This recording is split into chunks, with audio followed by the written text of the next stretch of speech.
जय हिंद दोस्तों, कैसे हैं आप सभी। उम्मीद है कि आप लोग अच्छे होंगे। तो दोस्तों, आज की इस वीडियो में हम लोग हिंदी के सेकेंड अध्याय 20 के दांत कहानी का जो है एक्सप्लेनेशन इस वीडियो में जानेंगे दोस्तों। तो बने रहिए वीडियो में अंत तक। इस वीडियो में आपको बहुत मज़ा आने वाला है दोस्तों। इससे पहले हमने श्रम विभाजन और जाति प्रथा पे जो वीडियो बनाया है, यदि आप नहीं देखे हैं तो उसका लिंक डिस्क्रिप्शन में है, उसे जाकर ज़रूर देखिए। तो चलिए दोस्तों, वीडियो में बने रहिए अंत तक। वीडियो का स्टार्ट करते हैं। तो यह वीडियो दोस्तों बहुत ही इम्पोर्टेंट होने वाला है और इसमें बहुत मज़ा आएगा आपको।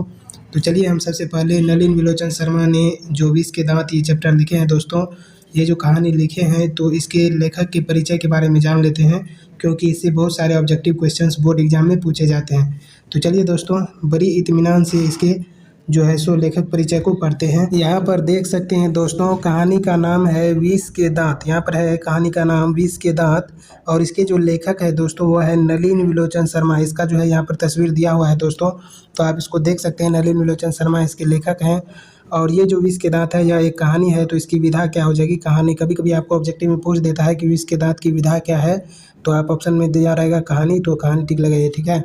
तो चलिए दोस्तों, लेखक परिचय पर हम लोग चलते हैं। तो लेखक का जो परिचय है दोस्तों, इसका जन्म हुआ था, यानी कि नलिन विलोचन शर्मा का जन्म, तो कहता है जन्म हुआ था 18 फरवरी 1916 ईस्वी में। याद रखिए, जन्म हुआ था 18 फरवरी 1916 ईस्वी में, ठीक है।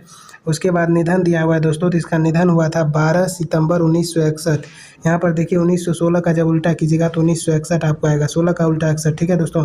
16 का उल्टा 61, तो यह याद रखने में आपको ज़्यादा तकलीफ नहीं होगी। तो यहाँ पर दिया हुआ है, इसका जो है सो जन्म हुआ था 18 फरवरी 1916 और इसका निधन हुआ था 12 सितंबर 1961। उसके बाद दोस्तों, इसका जो जन्म स्थान है, यानी कि इसका जो जन्म जिस स्थान पर हुआ, जिस गांव में हुआ, तो उस गांव का नाम है दोस्तों पटना के बदरघाट में, पटना जिला में हुआ था, और बदरघाट नामक गांव में इसका जन्म हुआ था दोस्तों। और इसके माता का नाम की बात करें तो इसकी माता का नाम है रत्नावती शर्मा, ठीक है। क्योंकि नलिन विलोचन शर्मा जो थे, ये शर्मा के कास्ट से बिलोंग करते थे। इसकी माता का नाम रत्नावती शर्मा और इसके पिता का जो नाम है वह पंडित रामावतार शर्मा है, ठीक है। तो इसके बहुत कम चांसेस रहते हैं बोर्ड एग्जाम में आने के, लेकिन जो है सो यदि आपको पूछे तो नलिन विलोचन शर्मा जो है 20 के दांत कहानी के लेखक हैं। इसको आप अच्छे तरीक़ा से याद कर लीजिए, ठीक है। तो चलिए दोस्तों, अब आगे बढ़ते हैं आगे की ओर और लेखक परिचय के बारे में डिटेल से जानते हैं। तो देखिए दोस्तों, यहाँ पर दिया हुआ है कि इसकी जो नलिन विलोचन शर्मा की जो शिक्षा हुई थी दोस्तों, वह कहाँ हुई थी। तो इस शिक्षा के बारे में बात करेंगे दोस्तों। तो शिक्षा जो है पटना विश्वविद्यालय से हिंदी एवं संस्कृत में एमए किया दोस्तों। ये पटना के बदरघाट में जन्म लिए थे, तो पटना विश्वविद्यालय से ही इन्होंने हिंदी और संस्कृत में दोस्तों, हिंदी और संस्कृत में क्या किया, एमए किया, ठीक है। उसके बाद यदि हम इसकी रचनाएं की बात करें दोस्तों, रचना के बारे में जानने का प्रयास करें, तो इनकी जो रचनाएं थी वह थी दृष्टिकोण, साहित्य का इतिहास, दर्शन, मानदंड, प्रेमचंद्र, नकेन के प्रपद और नकेन दो। ये सब जो रचनाएं थी दोस्तों, यह बहुत ही इंपॉर्टेंट रचनाएं थी। इसमें आपको याद रखना है सबसे ज़्यादा दृष्टिकोण, ठीक है। ये बोर्ड एग्जाम में बार बार पूछे जाते हैं, यानी कि दृष्टिकोण यदि पूछे कि किसकी रचना है तो यह हो जाएगा नलिन विलोचन शर्मा की रचना है। उसके बाद देखिए, साहित्य दर्शन है, साहित्य का इतिहास दर्शन। उसके बाद मानदंड है, प्रेमचंद्र है, नकेन के प्रपद है, उसके बाद नकेन दो है। ये सभी याद रख सकते हैं आप। तो ये सभी इंपॉर्टेंट में आ जाते हैं दोस्तों। यहाँ पर देखिए, ये जो थे ये भोजपुरी भाषी थे। जैसे अपने लोग जो है कोई मगधी होते हैं, कोई जो है सो गुजराती होते हैं, तो इस तरह के भाषा तमिल होते हैं, तो उसी तरह से ये जो है भोजपुरी भाषी थे, ठीक है दोस्तों। ये भोजपुरी भाषी थे, तो ये भोजपुरी भाषा को ज़्यादा बोलते थे ये लोग। उसके बाद देखिए, यहाँ पर कहता है कि यह कहानी जो है, यह जो कहानी लिया गया है 20 के दांत, यह कहानी कहाँ से लिया गया, ठीक है। तो यह बहुत ही इंपॉर्टेंट है दोस्तों, इससे ऑब्जेक्टिव क्वेश्चंस बनते हैं। यह कहानी 20 के दांत तथा अन्य कहानियाँ नामक कहानी संग्रह से ली गई है दोस्तों। यह जो कहानी ली गई है वह यहाँ से 20 के दांत तथा अन्य कहानियाँ, ठीक है, अन्य कहानियाँ नामक कहानी से संग्रह से ली गई है। तो इसको याद रखिए, 20 के दांत तथा अन्य कहानियाँ नामक कहानी का संग्रह। उसके बाद देखिए दोस्तों, यह इसके और आगे बात करिए तो कहता है यह कहानी मध्यम वर्ग के अनेक अंतर विरोधियों को उजागर करती है दोस्तों। यह जो कहानी है, इस कहानी में जब हम पढ़ेंगे तो इसमें उच्च वर्ग और निम्न वर्ग के जो लोग होते हैं, जो पूंजीपति वर्ग के लोग होते हैं, जो गरीब होते हैं, उसके बीच जो है लड़ाई होता है दोस्तों। इस कहानी के माध्यम से दर्शाया गया है। तो इसका यह जो कहानी है, यह मध्यम वर्ग के अनेक अंतर विरोधियों को क्या करती है, उजागर करती है, ठीक है। तो इस कहानी से आपको बहुत सारी चीज़ सीखने को भी मिलेंगे दोस्तों। तो बड़ी इत्मीनान से कहानी को सुनिएगा और समझिएगा। हम आशा करते हैं कि यह वीडियो देखने के बाद आपको अन्य वीडियो देखने की कोई ज़रूरत नहीं पड़ेगी दोस्तों। आप बहुत अच्छे से समझ जाएंगे और कवर पर कर पाएंगे। इसके बाद हम आपको डिस्क्रिप्शन में ऑब्जेक्टिव का लिंक और सब्जेक्टिव का लिंक देंगे दोस्तों, तो उसे आप जाकर के देख लीजिएगा। एक भी डाउट नहीं रहेगा आपका, और आप जो है पूरा एक्सपर्ट हो जाइएगा हिंदी में, ठीक है। और तो दोस्तों यदि आप चैनल पर फर्स्ट बार हैं तो चैनल को सब्सक्राइब करना ना भूलें। तो चलिए 20 के दाँत कहानी का जो है हम लोग आनंद लेते हैं। तो देखिए यहाँ पर 20 के दाँत जो है ये कहानी का नाम है।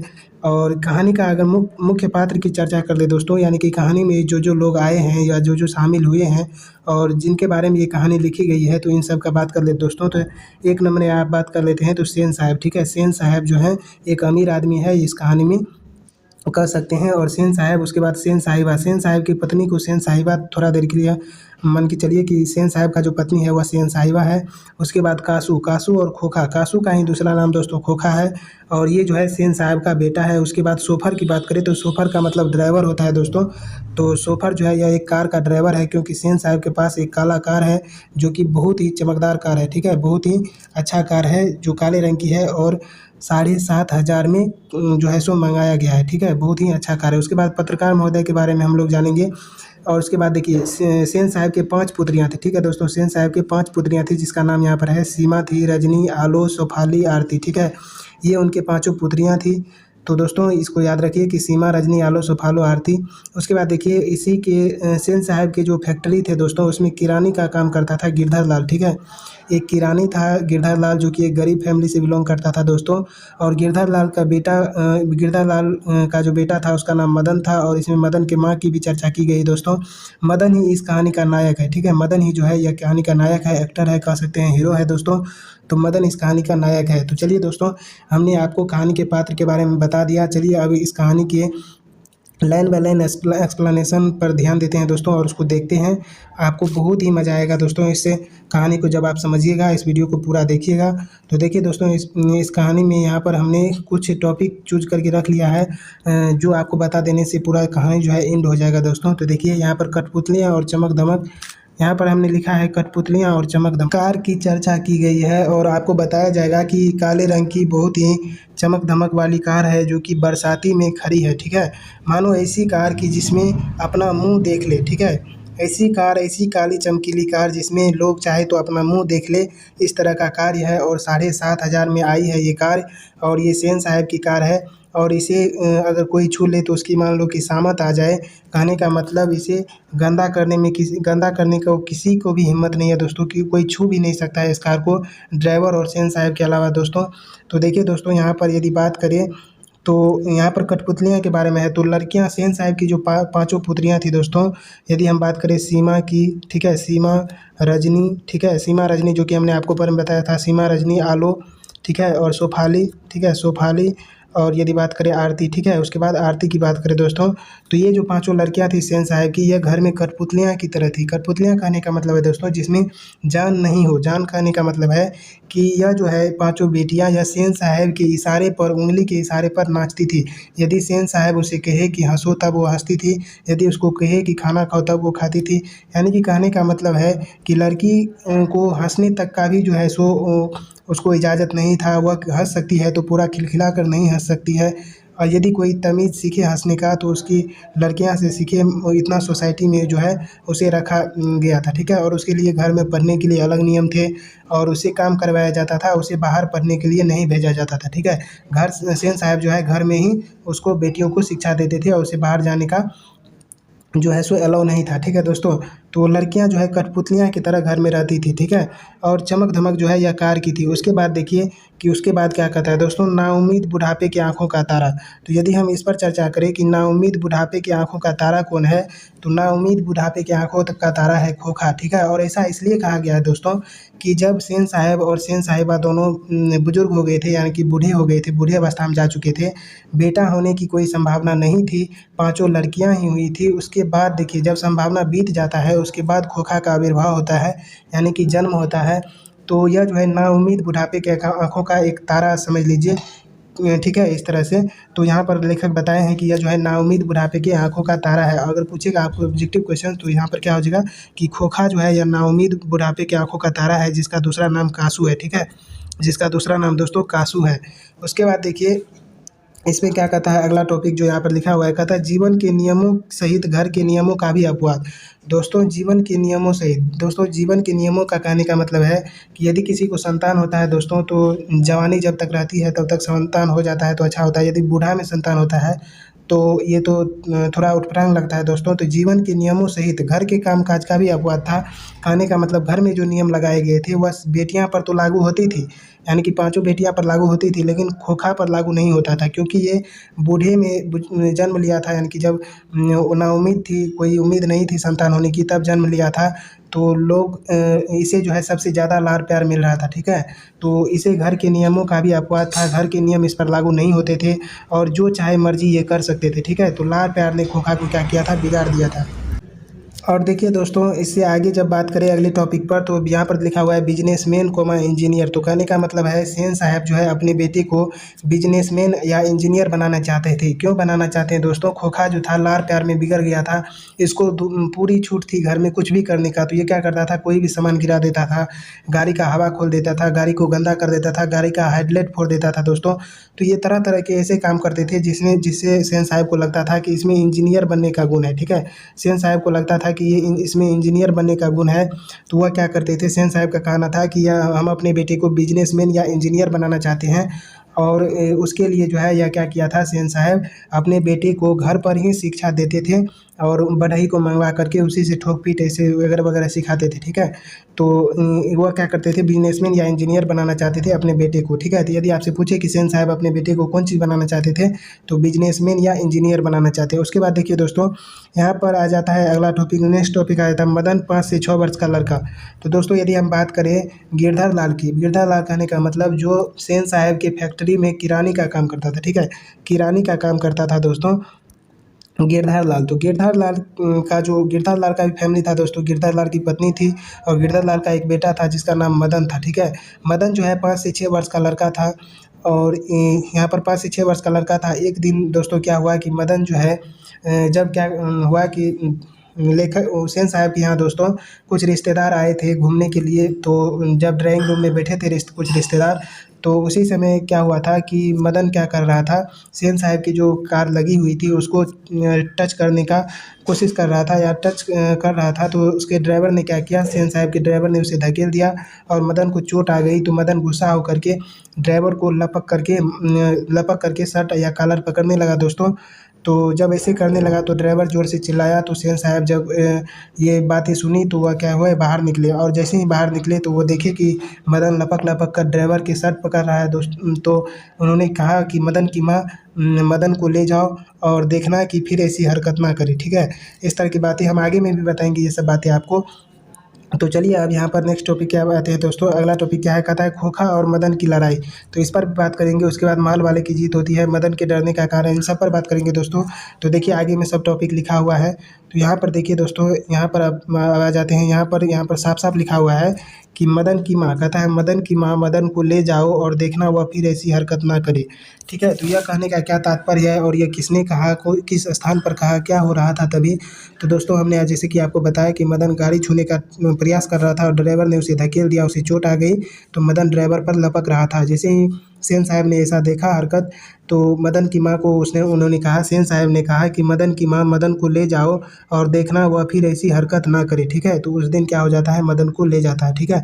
उसके बाद क्या होता है दोस्तों, जब मदन को लेके चले जाता है उसकी माँ, तो गिरधर लाल जब फैक्ट्री में काम करने के लिए आते हैं तो सेन साहब गिरधर लाल को कहते हैं कि देखो गिरधर लाल, तुम्हारा जो बेटा मदन है वह थोड़ा बिगड़ गया है, ठीक है। और उसके बाद उसको जो है बहुत सारी बात कहता है।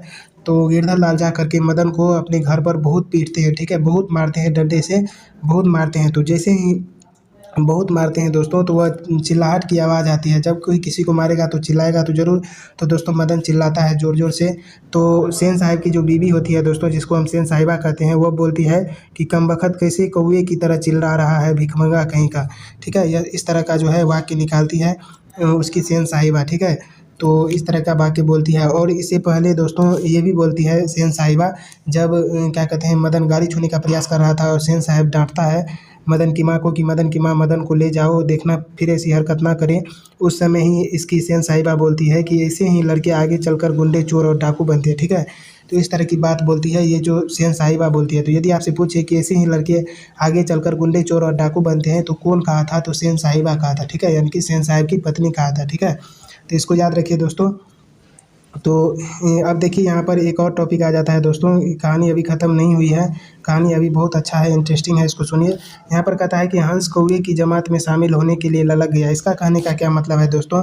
तो इसका कहने का मतलब है कि हमने आपको बताया कि गिरधर लाल जब घर गए थे तो उस दिन जो है मदन को बहुत पीटा था, ठीक है।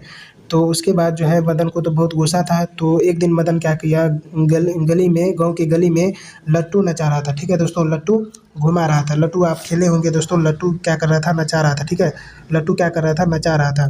तो लट्टू जैसे ही दोस्तों नचा रहा था मदन, तो उसी गली में खोखा जाकर पहुंचा, ठीक है। खोखा क्या किया, पहुंचा। खोखा जैसे ही पहुंचा तो खोखा बोला, मुझे भी लट्टू नचाने दो, ठीक है, मैं भी खेलेगा, ठीक है। इसी तरह से बोला कि मैं भी खेलेगा, मुझे भी लट्टू दो। तो मदन बोला बड़ा आया खेलने वाला, चल हट जा, अपने कार में बैठ, ठीक है। इस तरह से उन्होंने बोला, मदन बोला, तो उसको गुस्सा आ गया, क्योंकि खोखा दुर्दलित स्वभाव का था, क्योंकि उसे लार पार ने बिगाड़ दिया गया था। और वह खोखा क्या करता था, अपनी बहन पर कभी भी हाथ उठा देता था दोस्तों। तो कहने का मतलब है कि खोखा बिगड़े स्वभाव का था। तो उन्होंने क्या किया, अब देखा न तब, और मदन को एक घूसा रसीद कर दिया, ठीक है। तो मदन भी कहाँ मानने वाला था दोस्तों, मदन ने भी क्या किया, मदन ने भी उसको क्या किया, कॉलर पकड़ा और गली में कुत्ते और पिल्ले की तरह लड़ाई करने लगा, ठीक है। झपट झपट कर दोनों एक दूसरे को मारने लगा दोस्तों। तो यहाँ पर लेखक ने कहा है कि हंस कौवे की जमात में शामिल होने के लिए ललक गया, यानी कि हंस बोला है खोखा यानी कि कासू को, और कौवा बोला है एक तरह से मदन को, ठीक है। मदन की जो जमात थी, यानी कि कहने का मतलब मदन की जो टोली थी खेलने वाला, उसमें शामिल होने के लिए क्या होगा, ललक गया। और उसके बाद यहाँ पर लेखक और कहे हैं कि उन दोनों की जो लड़ाई हो रही थी दोस्तों, तो लड़ाई को कहे हैं कि बंगले के पिल्ले और गली के कुत्ते की लड़ाई, ठीक है। बंगले के पिल्ले और गली के कुत्ते की लड़ाई जो है सो लड़ रहे थे वो दोनों गली में। तो इस तरह से उन्होंने लेखक कहे हैं। तो दोस्तों यहाँ पर जैसा कि हमने आपको बताया कि ये जो है टॉपिक हम आगे बताएंगे, तो आप यहाँ पर आप देख सकते हैं कि हमने आपको जो टॉपिक यहाँ पर था वो हमने बता दिया कि मदन और यहाँ पर जो हमने बोला था कि खोखा और मदन के बीच लड़ाई हुई थी। मदन के बीच लड़ाई किसके कारण हुई थी, तो लट्टू घुमाने के कारण हुई थी। और महल और झोपड़ी वाले की लड़ाई, तो दोस्तों यह टॉपिक है बहुत ही इंपॉर्टेंट, जो कि क्वेश्चन में भी बनकर आता है। तो महल और झोपड़ी वाले की लड़ाई में अक्सर महल वाले ही जीतते हैं, लेकिन तब महल वाले जीतते हैं जब झोपड़ी वाले अपने ही खिलाफ महल वाले की जो है सो क्या करते हैं, मदद करते हैं, ठीक है। तब महल वाले जीत जाते हैं। तो जैसे बच्चे में क्या होता है कि वह नहीं जानते हैं कि अमीरी गरीबी से बच्चे को कोई फ़र्क नहीं पड़ता है, वह लड़ाई करना है तो लड़ाई करना है, ठीक है। तो बच्चे में यह ज्ञान नहीं होता है कि कौन अमीर है कौन गरीब है, किससे लड़ाई करना चाहिए किससे नहीं करना चाहिए। तो वह क्या होते हैं कि महल वाले हो या झोपड़ी वाले कोई भी हो, तो उससे लड़ाई करने भिड़ जाते हैं। तो यहाँ पर लेखक ये है कि महल वाले और झोपड़ी वाले की लड़ाई में अक्सर महल वाले की जीत होते हैं जब बड़े लोग करते हैं, क्योंकि बड़े लोग समझते हैं और वह क्या करते हैं, महल वाले की जो है मदद कर देते हैं। महल वालों की क्या कर देते हैं, मदद कर देते हैं दोस्तों, महल वालों की मदद कर देते हैं, ठीक है। तब महल वाले जीत जाते हैं। लेकिन यहाँ पर बच्चे न तो अमीरी गरीबी से कोई फ़र्क नहीं पड़ता बच्चे को, ये लड़ाई करते हैं। और यदि झोपड़ी वाले अपने ही खिलाफ महल वालों को साथ न दे तो झोपड़ी वाले की ही जीत होती है, ठीक है। और मदन के डरने का कारण, तो देखिए दोस्तों उस दिन अब क्या हुआ था, इससे आगे यदि हम बात करें तो लड़ाई के बाद जो है मदन ने क्या किया था लड़ाई में, उसके खोखा के 2 दाँत तोड़ दिए थे, ठीक है। 2 दाँत तोड़ दिए थे, तो खोखा दौड़ा-दौड़ा भागा, अपने पिता के पास गया। तो सेन साहब अगले दिन क्या किए, गिरधर लाल को बुलाए और बुला कर के उसे कहे कि तुम अपना जो है सामान लो और निकल जाओ, ठीक है। हमारे फैक्ट्री से निकल जाओ, हम तुमको जो भी पैसा है तुम्हारा वो हम दे देंगे, और तुम हमारे बिज़नेस से जो है फैक्ट्री से निकल जाओ, अब हम तुम्हारी कोई ज़रूरत नहीं है, ठीक है। तो उसको क्या करते हैं, गिरधर लाल को सेन साहब घर से बाहर निकाल देते हैं, फैक्ट्री से बाहर निकाल देते हैं। और गिरधर लाल जो है अपने घर जाते हैं तो अपनी बीवी को बताते रहते हैं। उसी में वह रात का समय होता है दोस्तों। और मदन क्या करता है, मदन जब घर में दिन भर तो भागा भागा रहता है, क्योंकि कासू का दांत तोड़ दिया था, खोखा का दांत तोड़ दिया था। पहले जब थोड़ी शिकार टच में उसको जो है सो ड्राइवर को थोड़ा लपक झपक कर रहा था, तो उसके पिता बहुत मारे थे। लेकिन अब की बार तो दांत तोड़ दिया है दोस्तों, तो इसके पिता कितने ज़्यादा मारेंगे दोस्तों, कितने ज़्यादा गुस्सा होंगे। इसी कारण वह भर दिन इधर उधर रहा और रात में भूख के मारे गया खाने के लिए। जैसे खाना पूरा पेट इत्मीनान से खाया दोस्तों।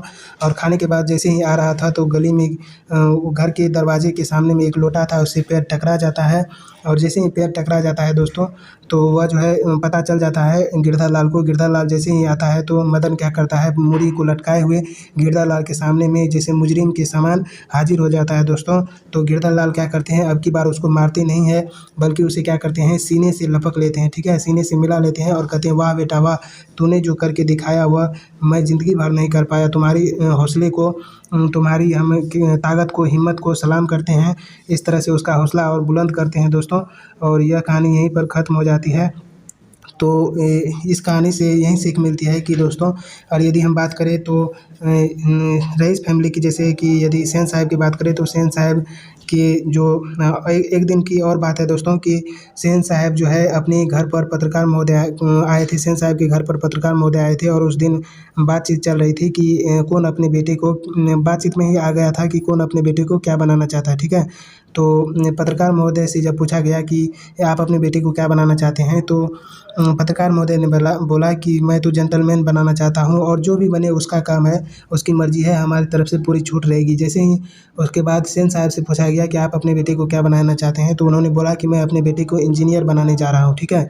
इस तरह से बातें जो है सो हुई उस ड्राइंग रूम में। और जो भी आपका डाउट होगा वो ऑब्जेक्टिव क्वेश्चंस और सब्जेक्टिव क्वेश्चंस के माध्यम से दूर हो जाएगा दोस्तों। तो उम्मीद है कि आपको यह कहानी बहुत ही पसंद आया होगा और आपको अच्छा लगा होगा दोस्तों सुन कर के, और आप समझ भी गए होंगे। तो हम इस वीडियो के डिस्क्रिप्शन में ऑब्जेक्टिव और सब्जेक्टिव दोनों का लिंक दे दिए हैं दोस्तों, तो उसे जाकर आप देख लीजिए, आपका सारा डाउट क्लियर हो जाएगा। दोस्तों वीडियो को बनाने में थोड़ी मेहनत ज़रूर लगती है, हम आपकी मदद करते हैं दोस्तों, तो आप भी हमारा मदद कीजिए, चैनल को सब्सक्राइब जरूर कीजिए और अपने दोस्तों के साथ शेयर कीजिए। इससे हमारा हौसला और भी बढ़ता है और हम आपके लिए वीडियो बनाते हैं दोस्तों। यदि हम जिस चीज़ को हम लाइव भी बता सकते हैं, बोर्ड पर भी आकर बता सकते हैं, लेकिन दोस्तों हमारे पास सब्सक्राइबर अभी बहुत कम है, इसीलिए हम बोर्ड पर नहीं आ रहे हैं। तो आप लोगों से प्यार दुलार से जितना जल्द सब्सक्राइबर कंप्लीट हो जाता है दोस्तों, तो हम बोर्ड पे आएंगे, आप लोगों को बताएंगे। तो प्लीज़ चैनल को सब्सक्राइब करना ना भूलें और इसी तरह सपोर्ट करते रहिए। वीडियो को लाइक ज़रूर करें दोस्तों। मिलेंगे नेक्स्ट वीडियो में, तब तक के लिए thank you so much for watching this video. जय हिंद, जय भारत।